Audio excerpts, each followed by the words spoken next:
வணக்கம் welcome to Shanu சமையல். இந்த வீடியோல இட்லி தோசையோட வச்சு சாப்பிட்றதுக்கு ரொம்பவே ஈஸியா ஒரு டிஃபன் சாம்பார் எப்படி பண்றதுன்னு பார்க்கலாம். இதுக்கு சாம்பார் பொடியே தேவையில்லை. இதை வந்து மிளகாய் கிள்ளி போட்ட சாம்பார்னு சொல்லுவாங்க. இது பண்றதுக்கு ஒரு ப்ரெஷர் குக்கர்ல ஒரு 1/2 கப் துவரம் பருப்பை கழுவி எடுத்து வச்சிருக்கேன். அதை சேர்த்துட்டு இது வேகிற அளவுக்கு தண்ணி சேர்த்துக்கலாம். கூடவே ஒரு 1/4 டீஸ்பூன் மஞ்சள் தூள், ஒரு 1/2 டீஸ்பூன் பெருங்காயத்தூள், ஒரு 4 பூண்டு தட்டி வச்சிருக்கேன், அதையும் சேர்த்துட்டு இது நல்லா கலந்து விட்டுறலாம்.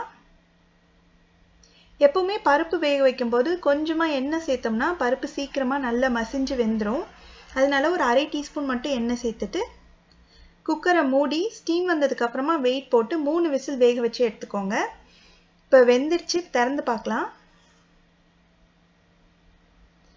பருப்பு கரெக்டாக வெந்திருக்கு. இது நல்லா மசிச்சு விட்டுட்டோம்னா நல்லா இருக்கும் சாம்பார். அதனால நல்லா மசிச்சுக்கலாம் பருப்பை. அதுக்கப்புறமா ஒரு 2 கப் தண்ணி சேர்த்து மறுபடியும் ஸ்டவ் ஆன் பண்ணி இது நல்லா கலந்து விட்டு இது கொதிக்கிற வரைக்கும் இருக்கட்டும்.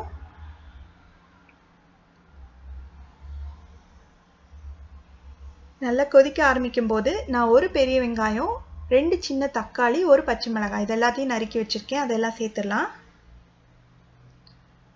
இது கூடவே தேவையான அளவு உப்பு இதெல்லாம் சேர்த்ததுக்கு அப்புறமா நல்லா கலந்து விட்டு தக்காளி வெங்காயம்லாம் நல்லா சாஃப்டாக மசிஞ்சு வர வரைக்கும் இது வேகட்டும்.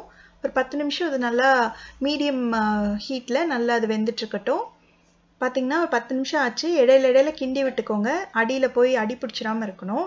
வெங்காயம் தக்காளிலாம் நல்லா மசிஞ்சிருச்சு. இப்போது நான் ஒரு சின்ன நெல்லிக்காய் அளவு புளியை வந்து தண்ணியில் ஊற போட்டு கரைச்சி வச்சுருக்கேன், அதையும் சேர்த்துடலாம்.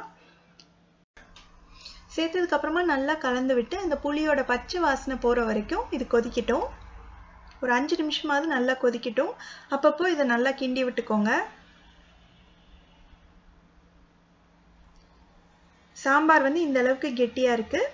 இப்போ அடுத்து வந்து இதுக்கு தாளிக்கணும். அதை இறக்கி வச்சுட்டு ஒரு தாளிக்கிற கரண்டியில் கொஞ்சமாக எண்ணெய் ஊற்றி 1 டீஸ்பூன் கடுகு உளுந்து சேர்த்துருக்கேன். அது கூடவே கொஞ்சமாக ஒரு 1/4 டீஸ்பூன் மட்டும் வெந்தயம் சேர்த்துக்கலாம். இதெல்லாம் நல்லா பொரிஞ்சதுக்கு அப்புறமா ஒரு 3 மிளகாய் வந்து இந்த மாதிரி சின்ன சின்னதாக வெட்டி வச்சுருக்கேன், அதை சேர்த்துக்கலாம். மிளகாய் தான் வந்து இந்த சாம்பாருக்கே காரம் கொடுக்கக்கூடியது, அதனால கொஞ்சம் அதிகமாக தான் சேர்க்கணும்.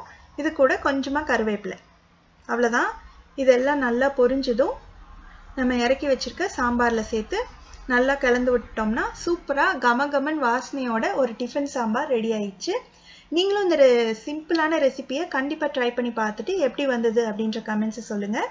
இதே மாதிரி நிறையா வீடியோஸ் பார்க்கணுன்னா இந்த சேனலுக்கு சப்ஸ்கிரைப் பண்ணுங்கள். ஷானு சமையல், எளிய முறையில் இனிய சுவையில். நன்றி.